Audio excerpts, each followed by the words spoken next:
इस व्हेल का वजन 93 से 370 टन के बीच हो सकता है, जिससे यह अब तक की सबसे भारी जीव हो सकती है। वैज्ञानिकों ने इस प्राचीन व्हेल की हड्डियों के अनुपात का अध्ययन करके इसके वजन का अनुमान लगाया है। पेरू में मिली इस व्हेल की हड्डियां बासिलोसॉरस के रिश्तेदार की है, जो प्राचीन समुद्रों में सक्रिय रूप से शिकार करती थीं। इसी तरह लुबा नामक एक संरक्षित मैमथ बछड़े की खोज 2007 में की गई थी। यह 41,800 साल पुराना है और इसे दुनिया का सबसे अच्छी तरह से संरक्षित मैमथ ममी माना जाता है।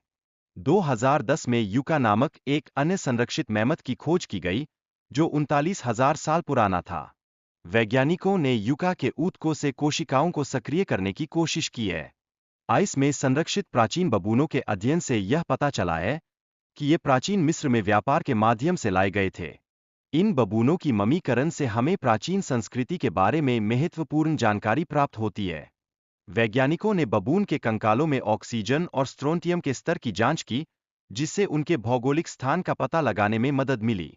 न्यूकिंग्रम के बबूनों की ममीकरण से पता चलता है कि उन्हें शायद मेम्फिस में पाला गया था। यह प्राचीन मिस्र की संस्कृति के बारे में नई जानकारी को उजागर करता है, जिससे हमारे ज्ञान का विस्तार होता है। न्यूजीलैंड के पैलियोंटोलॉजिस्टों ने प्राचीन पेंगुइन के जीवाश्मों की खोज की, जो 50 मिलियन साल पहले के महासागरों में निवास करते थे।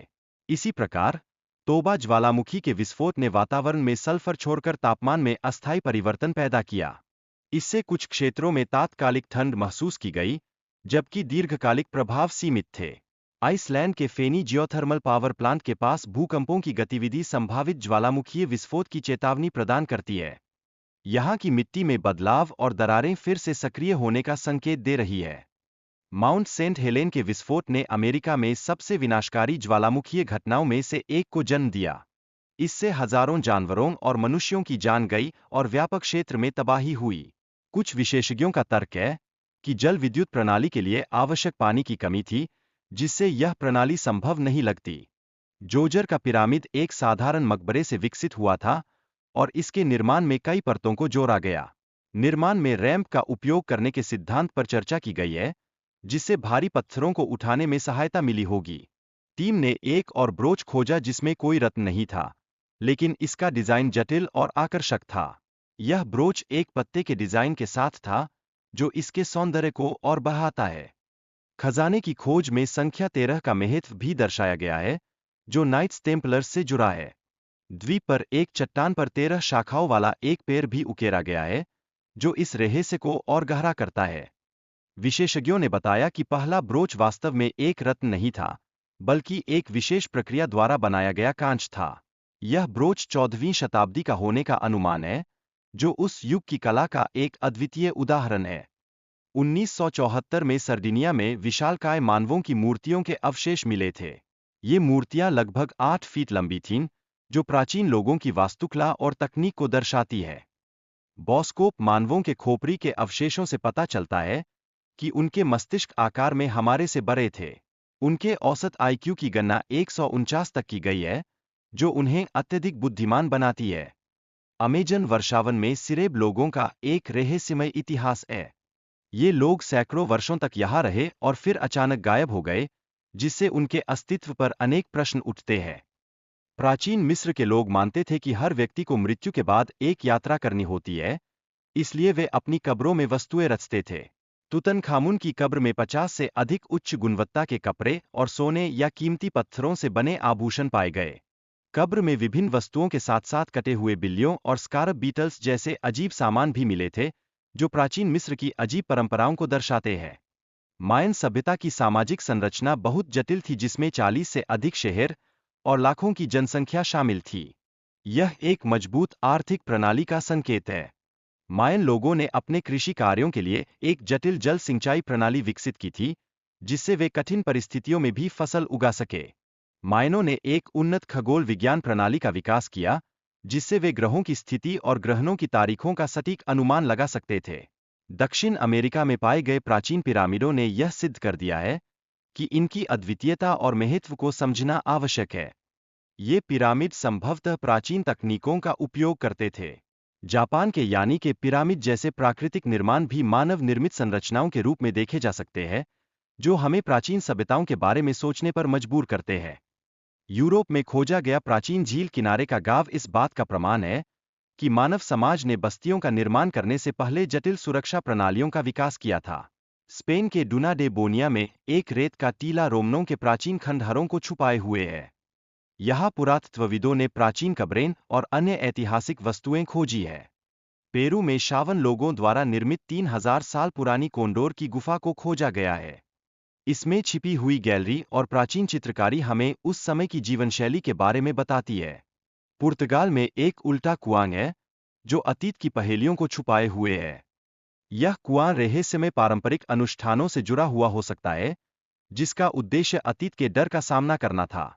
देनदेरा की रोशनी को लेकर शोधकर्ताओं में मतभेद है।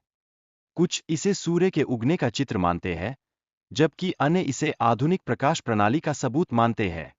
गोखले टेप तुर्की में एक प्राचीन मंदिर है जो 11,000 साल पुराना है।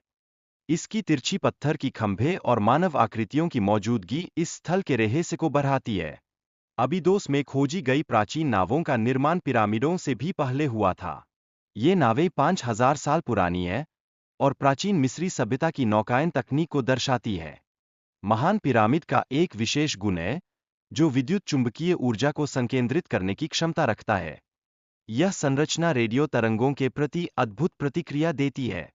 1988 में एक महत्वपूर्ण पुरातात्विक स्थल के पास एक नाव का खंडहर मिला था जो 5,000 साल पुरानी है। इसे खोजने के लिए वैज्ञानिकों को कई वर्षों तक मेहनत करनी पड़ी। पुरातत्वविदों ने हाल ही में एक खोई हुई सुनहरी शहर की खोज की है जो प्राचीन मिस्र के दैनिक जीवन के बारे में नई जानकारी प्रदान कर सकती है। यह शहर 3,000 साल पुराना है। लंदन में चार्ल्स डिकेंस के समय से शुरू हुए रहस्यमय ध्वनि के बारे में जानकारी दी गई है। वैज्ञानिकों के कई सिद्धांत हैं, लेकिन कोई स्पष्ट उत्तर नहीं है। गोकचा तुर्की में 11,000 साल पुरानी विशाल पत्थरों का रहस्य और उनका उद्देश्य संभवतः दुनिया का सबसे पुराना मंदिर होना है। थाईलैंड की मकोंग नदी में हर साल अक्टूबर में आग के गोले प्रकट होते हैं, जो वैज्ञानिकों के लिए एक रहस्य बने हुए हैं। माया लोग प्राकृतिक संसाधनों का उपयोग करते थे, जैसे कि चूना पत्थर और ज्वालामुखीय चट्टान। ये संसाधन उनके निर्माण और उपकरणों के लिए महत्वपूर्ण थे। मायाओं की कृषि विधियों में टेरासिंग और सिंचाई शामिल थीं। ये तकनीकें उन्हें बारिश और सूखे के मौसम में जीवनयापन करने में मदद करती थीं।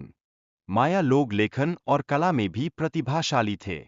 उन्होंने पेड़ की छाल से कागज बनाया और इसे पुस्तकें लिखने के लिए इस्तेमाल किया।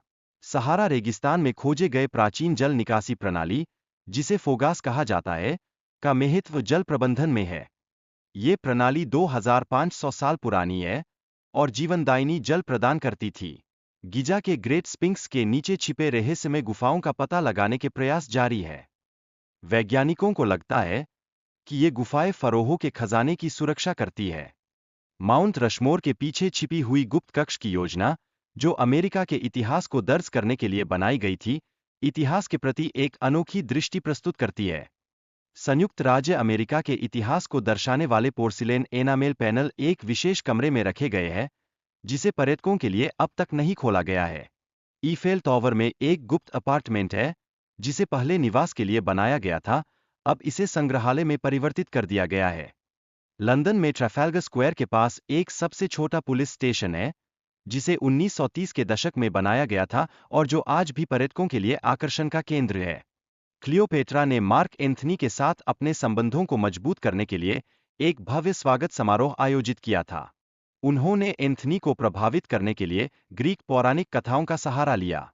क्लियोपेट्रा और एंथनी के रिश्ते ने रोम में एक बड़ा विवाद उत्पन्न किया, जिससे उनकी छवि को नुकसान पहुंचा। ऑक्टेवियन ने इस अवसर का लाभ उठाते हुए क्लियोपेट्रा को एक खतरनाक महिला के रूप में प्रस्तुत किया। क्लियोपेट्रा की मृत्यु के बाद ऑक्टेवियन ने उनके साम्राज्य को लूट लिया और रोम में प्रमुख सम्राट बन गए। यदि क्लियोपेट्रा और एंथनी ने समुद्री युद्ध जीता होता, तो इतिहास अलग होता।